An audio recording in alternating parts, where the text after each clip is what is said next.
अब चुनाव के परिणामों को लेकर जो बात है उस पर बहुत विवेचना हो रही है। आपने भी कहा, बड़े बड़े विशेषज्ञ आकलन कर रहे हैं।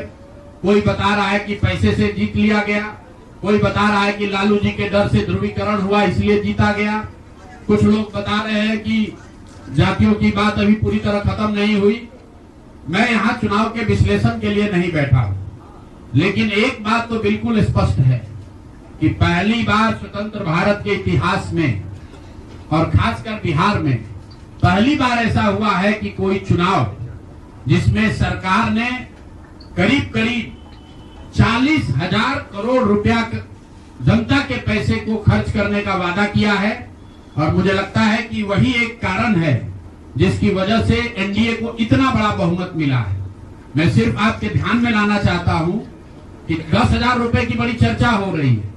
लोग बता रहे हैं कि 10,000 पर लोगों ने वोट बेच दिया। बिल्कुल नहीं है, ये बात सही नहीं है।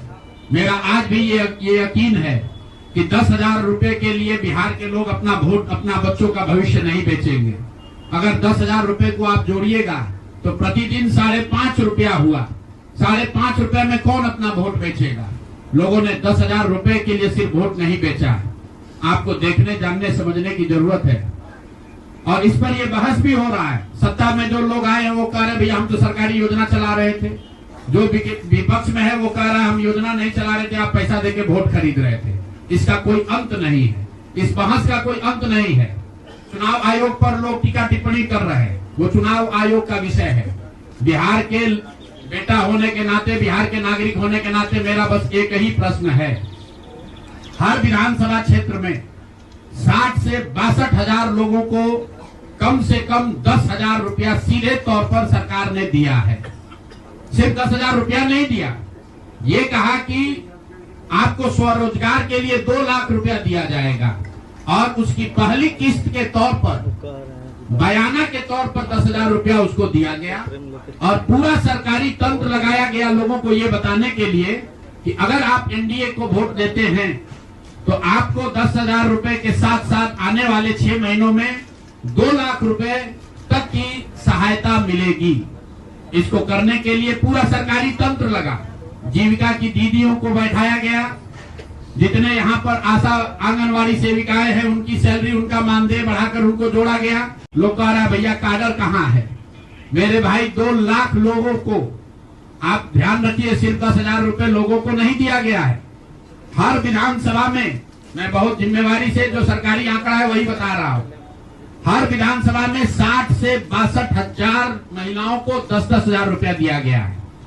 करीब करीब 1 लाख आंगनवाड़ी सेविका, आशा वर्कर और ममता की से जुड़ी हुई महिलाओं को करीब करीब सरकार ने 10,000 करोड़ रुपया अलग से दिया है।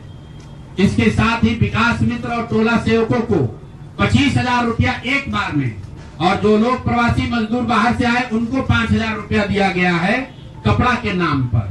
तो कुल मिलाकर 29,000 करोड़ रुपया, करीब करीब 29,000 करोड़ रुपया बांटा गया है। 40,000 करोड़ रुपए की योजनाओं की घोषणा की गई है। अब हम यहाँ इसलिए नहीं बैठे हैं ये कहने के लिए कि इसी वजह से हम लोग चुनाव हार गए। मेरा अब सीधा सरकार से एक आग्रह है कि आपने 2 लाख रुपए देने का वादा किया है, जनता ने आपको मत दे दिया, अब आप सत्ता में बैठे हैं, तो कृपा करके जो 1.5 लाख महिलाएं, 1.5 करोड़ महिलाएं हैं जिनको आपने 10,000 रुपया दिया है, उन सभी महिलाओं को अगले 6 महीने में 2 लाख रुपए तक देने की व्यवस्था कीजिए। क्योंकि अगर वो हो जाएगा तो बिहार से बेरोजगारी दूर हो जाएगी, बिहार से पलायन बंद हो जाएगा। और अगर आपने ये नहीं किया तो ये बिल्कुल स्पष्ट हो जाएगा कि आपने ये 10,000 रुपया किसी योजना के तहत नहीं दिया था, सिर्फ और सिर्फ वोट खरीदने के लिए दिया था।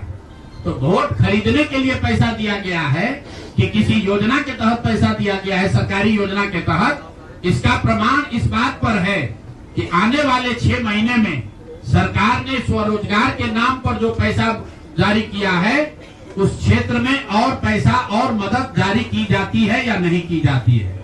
हम लोग एक भी विधायक न जीते कोई बात नहीं, जन सुराज, और कई लोगों का सवाल है नीतीश कुमार को 25 सीट आने की बात है, तो मैं आपके सामने घोषणा कर रहा हूं कि जो 25 सीट हमने बात कही थी उस पर बिल्कुल कायम है। अगर नीतीश कुमार ने, उनकी सरकार ने ये वोट खरीदा नहीं है, इनको 2-2 लाख रुपए दे दे, मैं बिल्कुल राजनीति से संन्यास ले लूंगा, उसमें कहीं कोई दिक्कत नहीं है।